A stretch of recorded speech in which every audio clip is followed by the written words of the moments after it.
This is Moog733 and welcome to part 1 of my Final Fantasy XIV tutorial series.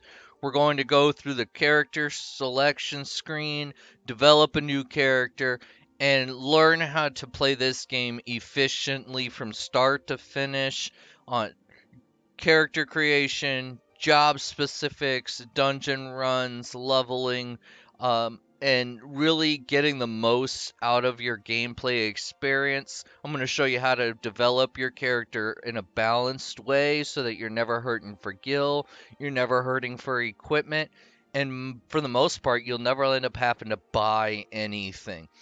So this is going to be a very valuable tool to anyone who's just getting started or has already started playing but is finding that they're struggling a little bit. So we're going to jump right into it and get started. So here we're at the character selection screen. Now I use a PC. Some of you are going to be on PS4, so there's going to be some inconsistencies between what you see and what I have here. But if you play on PC, you can just follow right along. Now, for most of my videos that I do, you're going to see me using Cynthia. Now, I've been using her for quite some time now. She's very developed, level 60 Dark Knight, and level 50 on several other jobs, and just about everything's over level 30. Okay, so when you see me on those videos, this is who you're going to see. But for the tutorial series, the character that I create during this part 1 is going to be the same character that you see throughout the entire time. And we're going to do that all together. Okay, so let's go ahead and get started.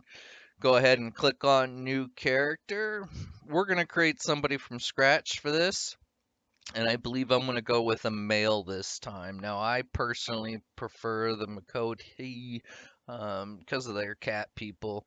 Kind of a fan myself.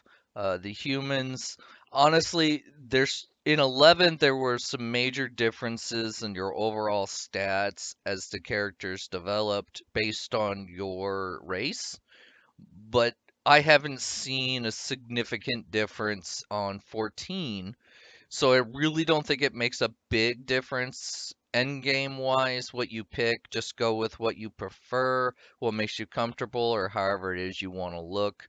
Um, you'd be surprised in this game, most men play as female characters, as you saw before I was Cynthia. It's not uncommon. However, we're gonna go with a male character. I'm gonna go ahead and go with the cat dude. I have, well, just about every character has been the cat race for me. So let's go ahead and do that. A lot of this is just so you can see what that character looks like under different lighting, and you get to change some things. So let's just move along here, confirm it. Now, there are two different types of races for each one.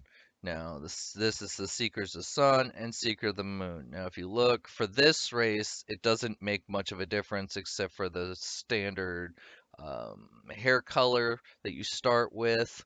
Um, but if you look here, your stats are a bit different.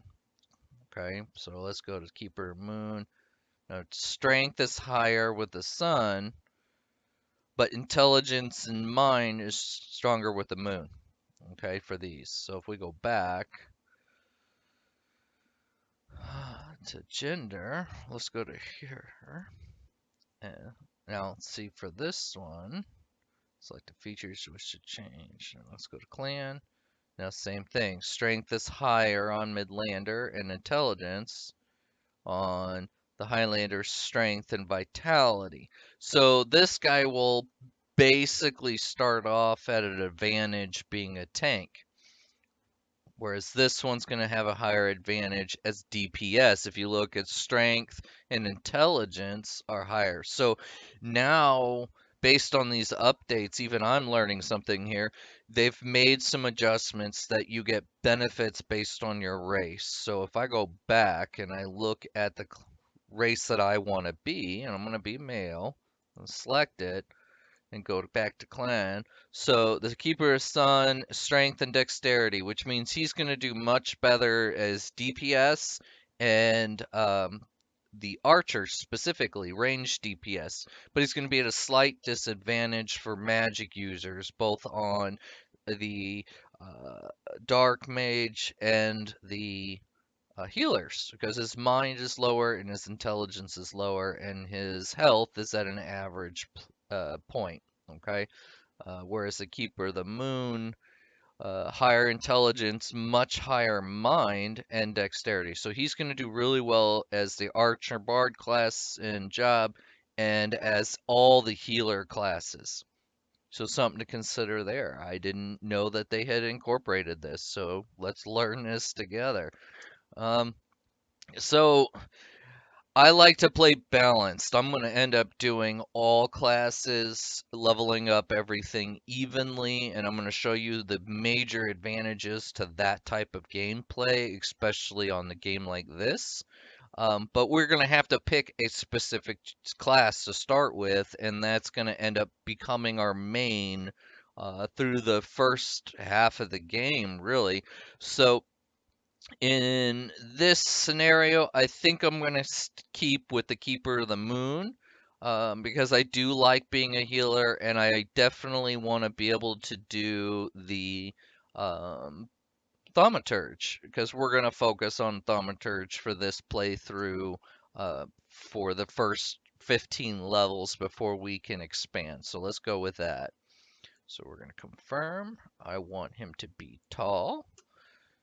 Skin color, we're gonna go, let's do like that. Yeah, that's a little funky. Nope. Bushy tail. I'll go with that. Tail length. I'll make it long. Hairstyle.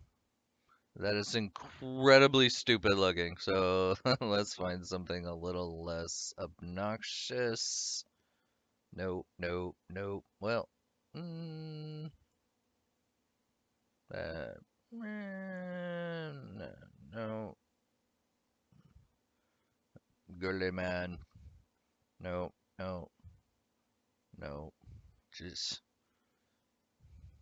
see, as you start to play, you'll unlock new hairstyles and different things. But when you're first starting out, there's only so many you can choose from.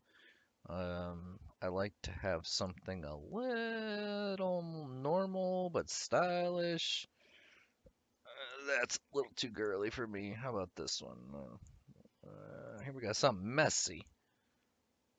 Hmm, I could deal with that. My hair color, I like to go white with the Keeper of the Moon. Excuse me. Here, let's do his face. Hmm. It's very chiseled look there, that one. Was it this one? It's very chiseled. Kind of looks, I can go with that. Alright. Jaw type 4.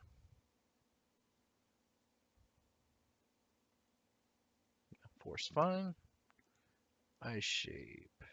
Now, if you just hover over these, it's going to give you a preview. If you watch, it's shifting. So you can just scroll through. We'll go with squinty eyes, so he always looks angry. Look at that.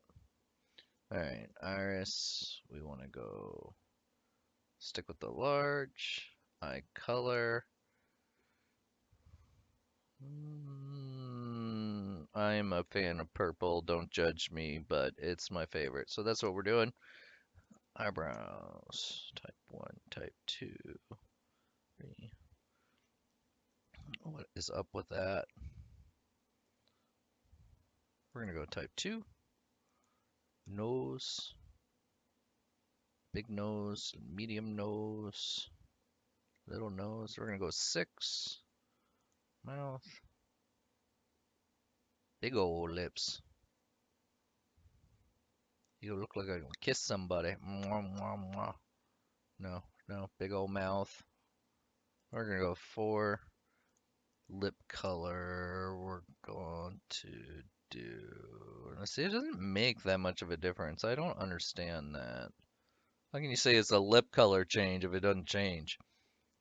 Wow, freaking good that does. We're gonna do a little lighter on the red. Okay, facial features. I want him to have a goatee this time. Can't see that behind the hair. That's a scar. Those are hell no. Big old bushy eyebrows. No. Tattoos. Nope. Nope. Face paint. I don't like face paint. Voice. Nope. Definitely not. Oh, no.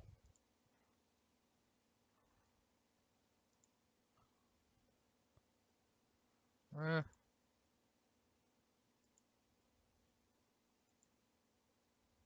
All right. I like 4. We're going to do that. So confirm. Right. Save appearance data. So what this is asking is if you want to be able to reuse this specific model over and over again, you can say no. All right. Now, this is the calendar for your birth. I don't know the specifics as what this does to your overall character long term. I always just pick my own birth date. You can do however you want. There's a bunch of descriptions for it, but they don't give you specifics as to what they do. So I kind of just wing it. So I am March, so it's second astral moon, 24th, done. You know, and then you pick your deity. So if you look here, elemental attributes, this sets your base strengths and weaknesses on those elements. So if you notice, there's a slight difference with each one. These are your base stats. Over time, some will get stronger and others will kind of hold back. Um, there's specific details over each one of what they do. I like to do 6 moon. For ranger wielding a bow of the U. So this is the one I pick for this race. I'm just weird like that, so that's what we're gonna do. All right. So now you got to pick your class. Then this is gonna set your starting area. Ulda, Limsa Laminza, and Gridania. Now, fair warning, I do tend to call Limsa lasagna. To just let you know that I'm talking about that town, which is this. Uh, and we're gonna go with actually a Disciple of Magic and Thaumaturge, which is gonna start us in Ul'dah. So which town you start in is gonna make a significant difference on your overall start experience. Um, but you're going to want to be really picky about which class you start with. And I wanted to touch base on this. If you have never played this game before, do not pick healer and do not pick a tank, which means don't go with Conjurer and don't go with the Gladiator or the Marauder.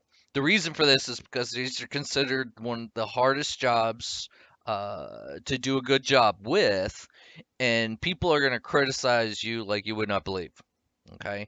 Now, the downside to being a DPS is every duty that you do is going to take forever to queue up if you don't have a tank or healer with you. So there are some drawbacks, but your game experience starting out, learning the mechanics is going to be much easier for you and a lot more enjoyable. Okay, so we're gonna go ahead and start with the Thermitarge, because that's what he actually is, based on his race, is good with.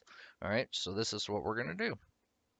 Now, you have to pick your starting world and your um, server. Okay, so I am not going on Goblin. There is no way. No, no, select another. I do not want Goblin. All right, so I always pick North American Adamantoise. As you can see, both my other characters are on this one as well. That's my preference. I've had good experience with Adamantoise. As you play, you're gonna meet characters from other servers, and I won't get into it with you a lot, but be picky. Okay, so I'm gonna confirm that. Adamantoise, and we are gonna name him Moog 733. If it lets me. Why is it not letting me?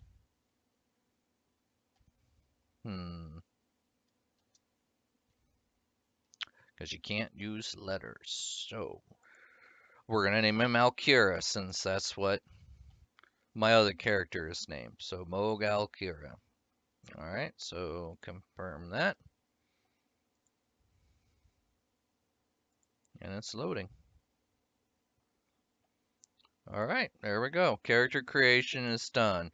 It's very straightforward. If you've got a subscription, you can create 4 characters per world and have, I think, up to 8 worlds. So it's a lot of characters to manage. You don't need that many, so don't go crazy.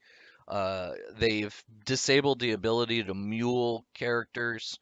So unless you have company chests and stuff set up. Now I'm skipping the cutscenes. I do not want to do a story spoiler. I'm going to leave all that stuff for you guys. Okay, so here we are at the beginning of the game. I'm going to go ahead and cut it there, and you look for part 2 of the tutorial series, and we'll get going. All right, thanks for joining me. All right, thanks for watching, and make sure you subscribe before you go. And you can check me out on twitch.tv/MOG733 every Thursday and Saturday night from 9 to 11 p.m. I'll see you around.